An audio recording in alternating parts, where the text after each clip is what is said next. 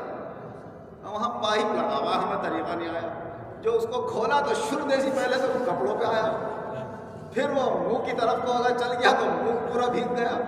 اب اسے استنجا کیسے کریں؟ اس کی چھینٹیں اڑتی ہیں تو پیشاب کے بدن پہ لگ کے چھینٹیں اڑی تو پیشاب کے قطروں میں مل کر وہ چھینٹیں آئیں اوپر، اور استنجا کرا تو وہ بڑی پریشانی، بڑی مصیبت کہ جب تک آدمی جا کر نہا کر کپڑے نہیں بدلے تو پھر راستے میں پاک نہیں رہ سکتا۔ کیا یہ احساس بڑے بڑے دولت مندوں کے پاس نہیں ہے، جن کے کروڑوں اربوں روپے کے ہوٹل بنے ہوئے، بڑے بڑے قیمتی ہوٹل بنے ہوئے، صفائی ستھرائی کا وہ لحاظ نہیں ہے جو اسلام میں ایک معمولی مسلمان کو سکھایا۔ یہ ہے پاکی، یہ ہے صفائی۔ کیوں؟ صفائی ستھرائی صرف اس کا نام نہیں ہے کہ ہم نے خوب منہ دھو لیا، خوب اچھے مہکنے والے صابنوں سے نہا لیے، عمدہ قسم کے عطر لگا لیے۔ صفائی نام اس کا ہے کہ جو چیزیں انسانیت کے لیے گھن والی، گندگی والی مانی جاتی ہیں، ان سے آدمی بچا رہے اور ان کے اثرات سے محفوظ رہے، تب وہ پاک صاف مانا جاتا ہے۔ تو گندگیوں سے، ناپاکیوں سے اپنے آپ کو دور رکھنا، صاف ستھرا رکھنا، یہ اللہ کو بڑا پسند ہے۔ اللہ تبارک و تعالی ہمیں پاک صاف ستھرا رہنے کی بھی توفیق عطا فرمائے، اور گناہوں سے اللہ بچنے کی توفیق عطا فرمائے، اور کوئی ہم سے کوئی غلطی ہو جائے، خطا ہو جائے تو اللہ سچی توبہ کی ہمیں توفیق عطا فرمائے۔ دونوں جہان میں ایمان اور عزت کے ساتھ اللہ ہم سب کو شاندار کامیابی عطا فرمائے۔ آمین وآخر دعوانا ان الحمد للہ رب العالمین والعاقبۃ للمتقین والصلاة والسلام علی خیر خلقہ محمد وآلہ واصحابہ اجمعین۔